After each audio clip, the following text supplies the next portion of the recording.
He grabbed the back of my head in front of 200 guests and pushed my face straight down into the top tier of my daughter's wedding cake. Then he laughed loud enough for the band to hear him over the music and said, "There you go, old man. Something you can actually afford." 4 minutes later, that same man was standing across from me with his hands shaking, asking me quietly now, no crowd left to perform for, not to make a single phone call. "My name is Walter Ashford.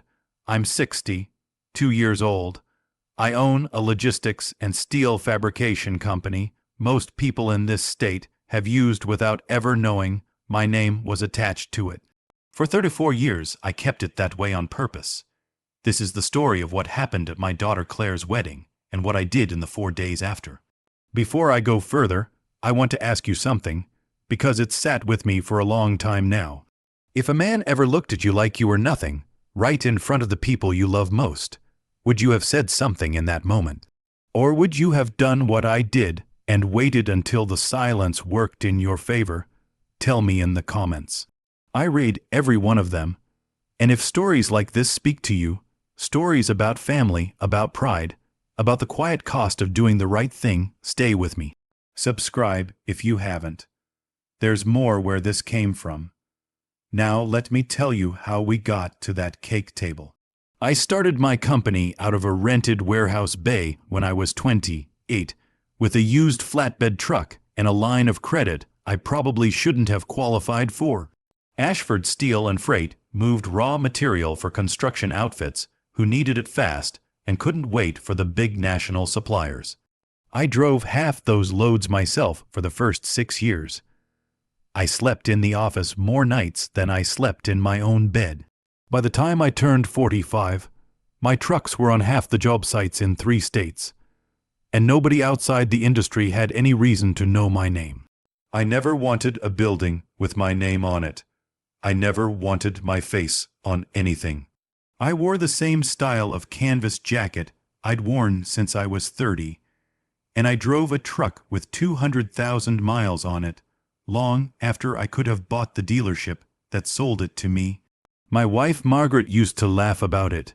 She'd say, "Walter, you could buy this whole block and you're still patching that jacket with duct tape."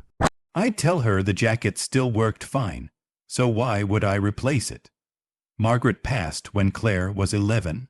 Ovarian cancer, quiet and slow, the kind that gives you just enough time to say goodbye, and not nearly enough time to be ready for it.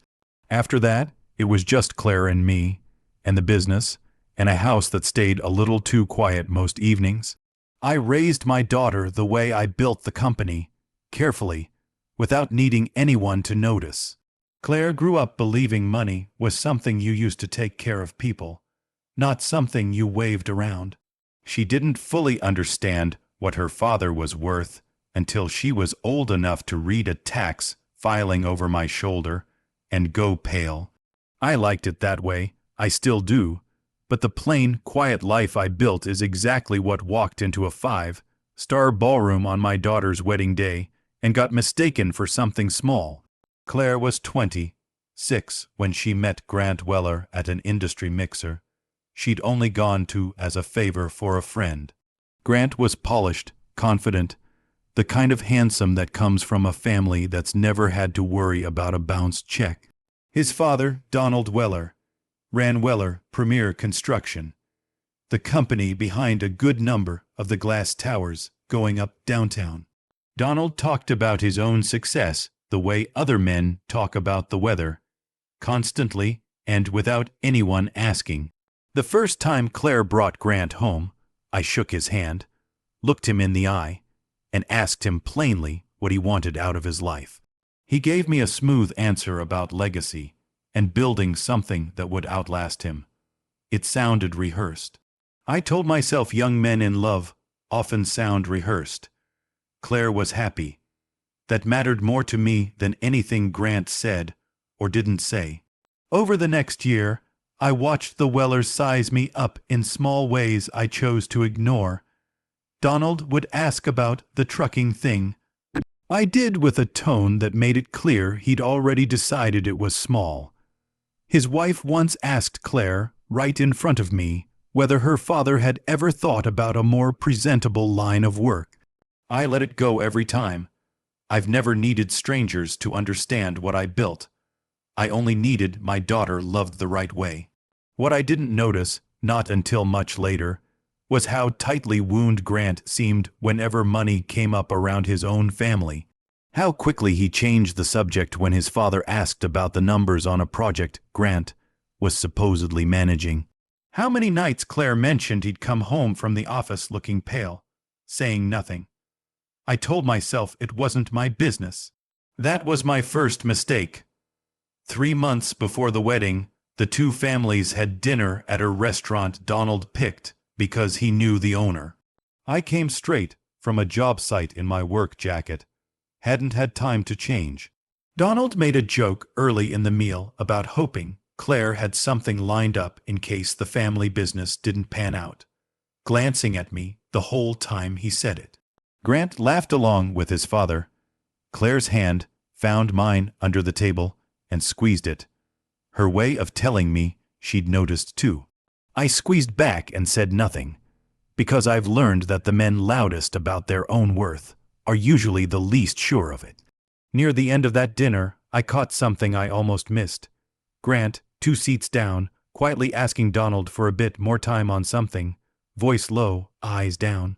Donald's face went hard for just a second before he smiled it away and changed the subject to his newest downtown tower. I didn't know what that meant yet. I only knew it left a cold feeling in my chest that stayed with me for days. The morning of the wedding, I woke at 5, same as always, and drove my old truck to the hotel where the ceremony was being held.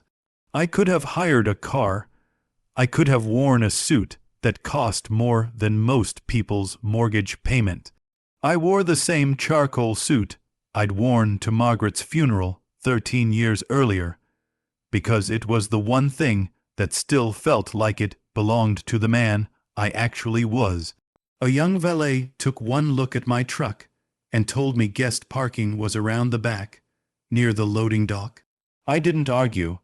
I walked in through the service entrance, past stacked chairs and empty catering carts, until I found the room where my daughter was getting ready. Claire looked at me in that dress, and something in my chest pulled tight in a way I wasn't ready for.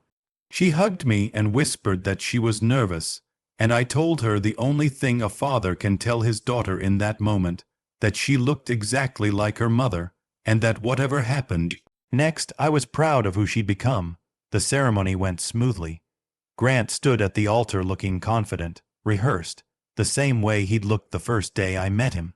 For those few minutes walking my daughter down the aisle, I let myself believe the coldness from his family didn't matter, because the day belonged to Claire. I had no idea the reception would prove me wrong within the hour. 200 guests, chandeliers overhead, a live band playing something soft.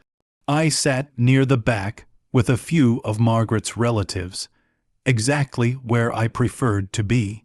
Donald worked the room like a man running for office, making sure every guest knew this wedding was being hosted, in his words, the Weller way. When it came time for toasts, Grant thanked his parents at length, before finally turning to Claire with a few pretty lines that didn't mean much. Then, almost as an afterthought, he glanced toward my table, and of course, we're glad Walter could make it, dressed for the occasion, as always. A ripple of laughter moved through the tables near the front. Claire's smile faltered before she caught herself. I raised my glass with everyone else and said nothing, because 30 years in business taught me that reacting to a small jab in public only hands the other man what he wants. I didn't know yet that the jab wasn't the worst of it. When the 5-tier cake came out, white and gold, exactly the kind Claire had dreamed about since she was a girl, Grant and Claire stood behind it together, hands around the same silver knife. As they cut the first slice, Grant turned to the crowd again, grinning, and said something about how his family had spared no expense, unlike, he said, glancing my way, some families that show up looking like they wandered off a job site. I stood up, not to make a scene, just to walk over quietly and ask that we keep the focus on Claire for the rest of the night. That's when he grabbed the back of my head and shoved my face into the cake. The room went silent for 1 full second before people started gasping. Frosting slid down my face, my collar, my jacket.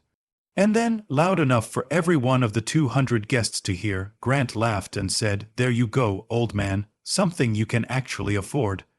I heard my daughter scream his name.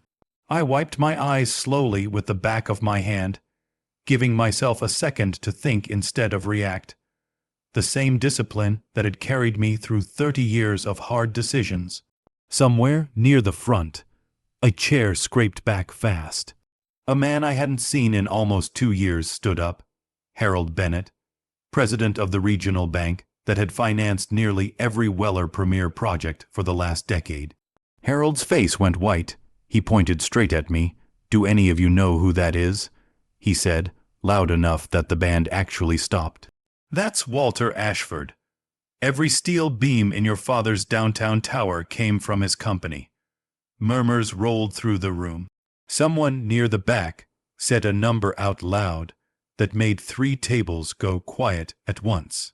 I looked up through the frosting and found Grant's face across the cake table, the grin gone, replaced by something closer to panic. He looked at his father. Donald stood frozen near the head table, champagne glass forgotten in his hand, finally understanding exactly what his son had just done and who he'd done it to. And as I wiped the last of the frosting from my jaw, I watched Grant's hand drop from the knife and reach instead for his phone, already dialing someone, his voice shaking as he said the words, "We have a problem," and I realized the secret he'd been protecting, his whole engagement, was about to come out, whether he liked it or not.